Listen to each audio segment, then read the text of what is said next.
दो लड़कियां, एक जंगल, और उस जंगल में रात को ली गई 90 फोटोग्राफ्स, कई इमरजेंसी कॉल्स और एक मिस्ट्री जिसका जवाब आज तक किसी को नहीं मिला। अप्रैल 2014, पनामा के घने जंगल के बीच दो बेस्ट फ्रेंड्स अचानक गायब हो जाती हैं। उनके नाम थे क्रिस क्रेमर्स और लिज़ैन फ्रून।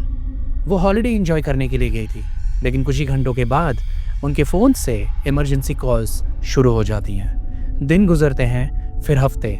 सर्च टीम्स जंगल छान मार देती है, लेकिन दोनों का कोई पता नहीं चलता। और फिर महीनों बाद एक बैकपैक मिलता है। उस बैकपैक के अंदर जो चीज़ें मिलती हैं वो दुनिया की सबसे डिस्टर्बिंग मिस्ट्रीज में से एक को जन्म देती है।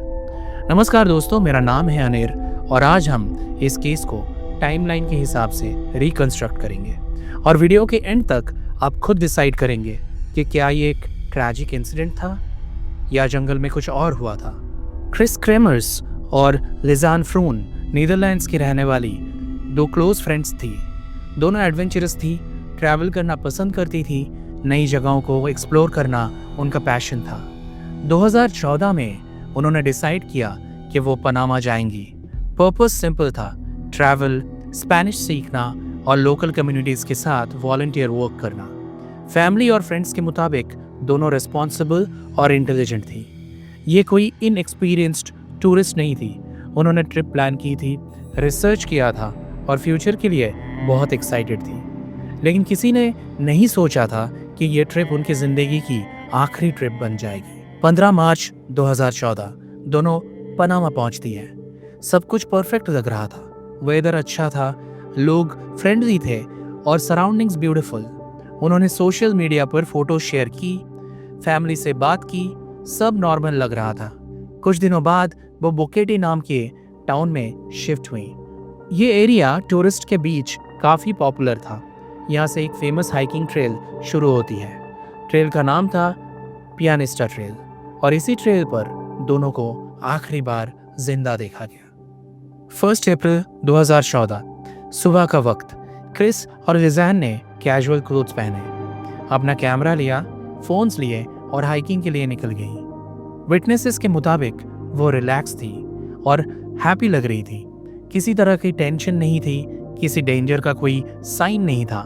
ट्रेल का पहला हिस्सा रिलेटिवली इजी था और इसी वजह से कई टूरिस्ट वहां जाते थे। लगभग दोपहर के आसपास दोनों समिट पॉइंट तक पहुंच गईं।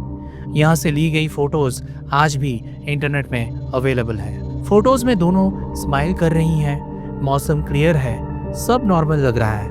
और फिर यहीं से मिस्ट्री शुरू होती है, क्योंकि समिट के बाद मोस्ट टूरिस्ट वापस लौट आते हैं, लेकिन क्रिस और लिज़ैन ने आगे जाने का डिसीजन लिया और इसी डिसीजन के बाद किसी ने उन्हें फिर कभी नहीं देखा। कैमरा से मिली फोटोज इन्वेस्टिगेटर्स के लिए सबसे इंपॉर्टेंट एविडेंस बनी।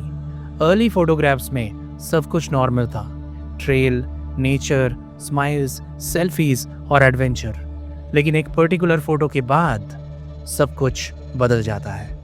आखिरी डे टाइम फोटोज के बाद कैमरा से कोई और नॉर्मल इमेज नहीं मिलती, जैसे कुछ हुआ हो, जैसे सिचुएशन अचानक चेंज हो गई हो।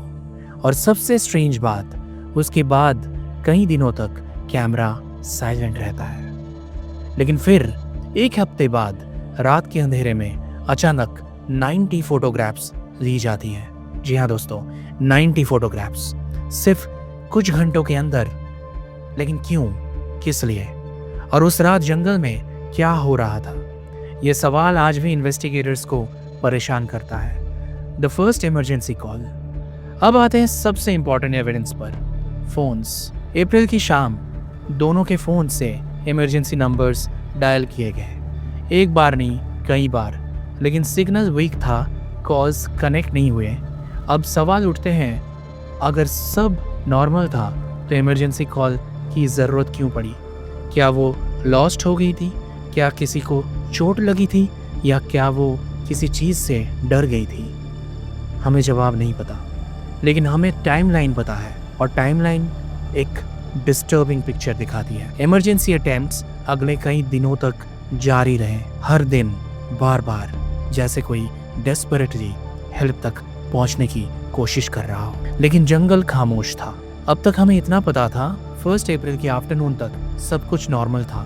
दोनों ट्रेल पर थी, फोटोज ले रही थी, एक्सप्लोर कर रही थी, और फिर शाम होते होते इमरजेंसी कॉल्स शुरू हो गई। लेकिन असली मिस्ट्री तब शुरू होती है जब इन्वेस्टिगेटर्स फ़ोन लॉग्स को डिटेल में एनालाइज करते हैं। अप्रैल की शाम से लेकर अगले कई दिनों तक इमरजेंसी नंबर्स रिपीटेडली डायल किए गए, बार बार, लेकिन सिग्नल जंगल में बहुत वीक था। कॉल्स कनेक्ट नहीं हुई। इमेजिन करो, तुम जंगल के बीच हो, रास्ता नहीं मिल रहा, सिग्नल नहीं है, अंधेरा होने वाला है, और तुम जानते हो कि हेल्प तुमसे सिर्फ एक फ़ोन कॉल्स दूर है, लेकिन वो फ़ोन कॉल कनेक्ट ही नहीं हो रही। ये सिचुएशन कितनी टेरिफाइंग होगी इसका अंदाज़ा लगाना भी मुश्किल है।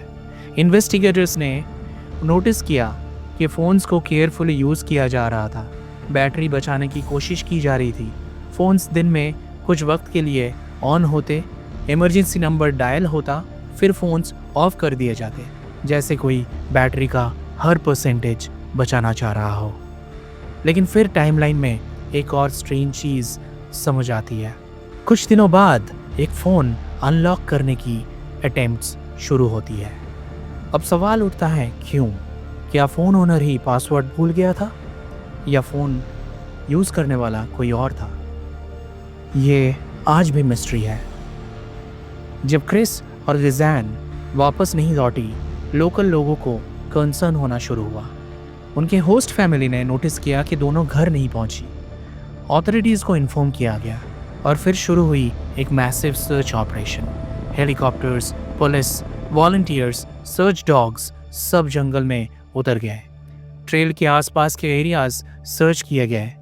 जंगल के रिमोट पार्ट्स तक टीम्स पहुंची, लेकिन कुछ नहीं मिला। ना बैकपैक, ना फोन्स, ना कैमरा, ना दोनों लड़कियां। जैसे जंगल ने उन्हें निगल लिया हो। दिन गुजरते गए, फिर हफ्ते। मीडिया ने केस कवर करना शुरू किया। फैमिली नीदरलैंड से पनामा पहुंची। उन्होंने खुद सर्च एफर्ट्स ज्वाइन किए, लेकिन हर दिन के साथ होप कम होती जा रही थी। और फिर 2 महीने बाद एक अनएक्सपेक्टेड डिस्कवरी हुई। एक लोकल वुमन ने ऑथोरिटीज़ को कांटेक्ट किया। उसने बताया कि उसे एक बैकपैक मिला है जंगल के एक एरिया के पास। जब बैकपैक ऑथोरिटीज़ के पास पहुंचाया गया, सब शॉक हो गए। अंदर क्या था? 2 मोबाइल फ़ोन्स, एक कैमरा, सनग्लासेस, पानी की बोतल और कुछ पर्सनल बिलोंगिंग्स। सबसे इंपॉर्टेंट चीज़, कैमरा और फ़ोन्स का डेटा। इन्वेस्टिगेटर्स को लगा अब मिस्ट्री सॉल्व हो जाएगी, लेकिन जो डेटा मिला उसने सवालों को और बड़ा कर दिया। कैमरा को एग्जामिन किया गया। डे टाइम फोटोज एक्सपेक्टेड थी और वो मिले भी। दोनों फ्रेंड्स ट्रेल पर स्माइल करते हुए, नेचर एंजॉय करते हुए। लेकिन फिर इन्वेस्टिगेटर्स एक शॉकिंग डिस्कवरी करते हैं। 1 अप्रैल के बाद कई दिनों तक कैमरा यूज़ नहीं हुआ, और फिर 8 अप्रैल की रात के लगभग 1 बजे से लेके 4 बजे तक 90 से भी ज़्यादा फोटोग्राफ्स क्लिक की गई, लगातार, एक के बाद एक, अंधेरे में, जंगल के बीच। और इन फोटोज़ ने पूरी दुनिया को कंफ्यूज कर दिया। अब हम पहुंचते हैं इस केस के सबसे मिस्टीरियस पार्ट पर, नाइट फोटोग्राफ्स। आज भी लोग इन फोटोज़ को फ्रेम बाय फ्रेम एनालाइज करते हैं। फोटोज़ में क्या दिखता है?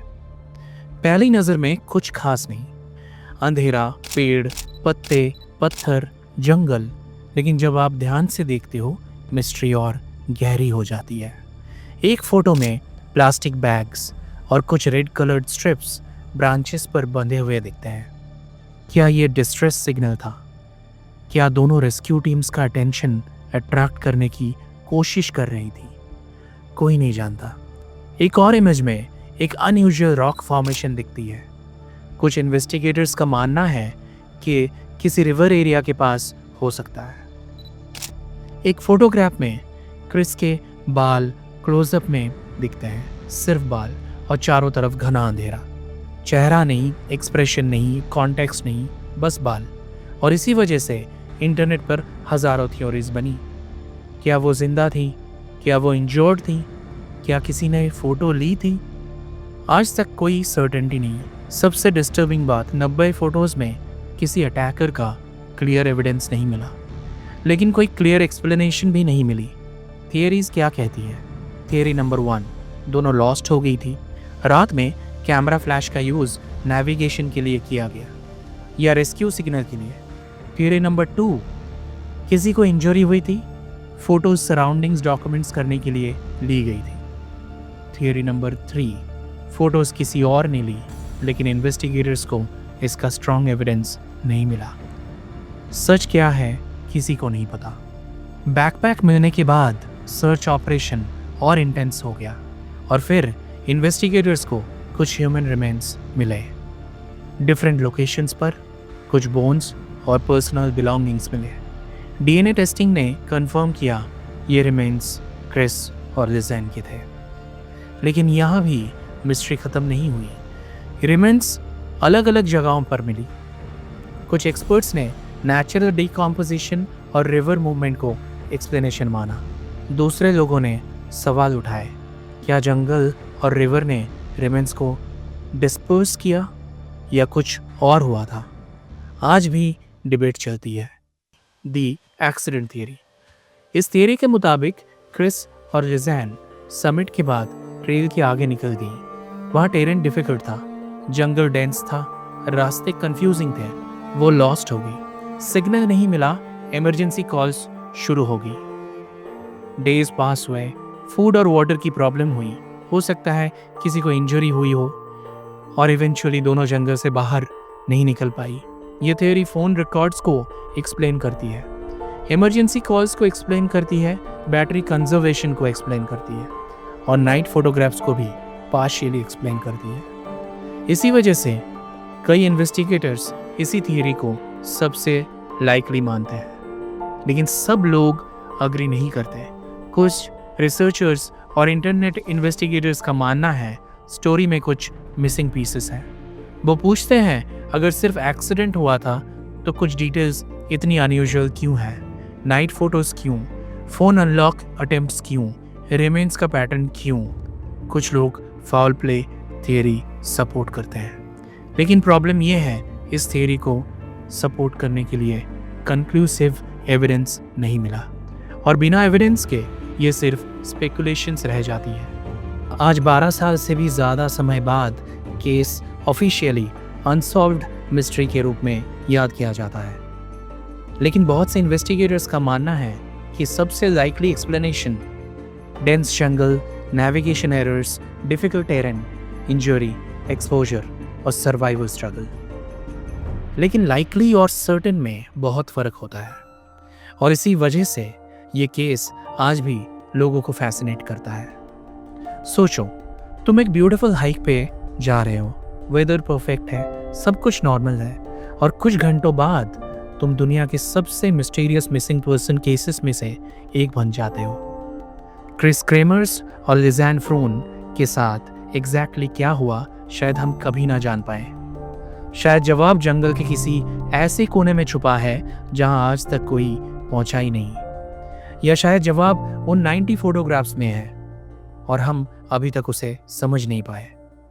एक बात ज़रूर है, 1 अप्रैल 2014 को जो हुआ उसने दुनिया को एक ऐसा मिस्ट्री दे दिया जिस पर आज भी लोग डिबेट करते हैं और शायद आने वाले कई सालों तक करते रहेंगे। आज के लिए बस इतना ही दोस्तों, मैं मिलूंगा आपसे एक और वीडियो के साथ। तब तक के लिए अपना ख्याल रखिए, सेफ रहिए और याद रखिए, हर मिस्ट्री का जवाब ज़रूर होता है, बस कभी कभी उस तक पहुंचने में पूरी ज़िंदगी लग जाती है। जय हिंद।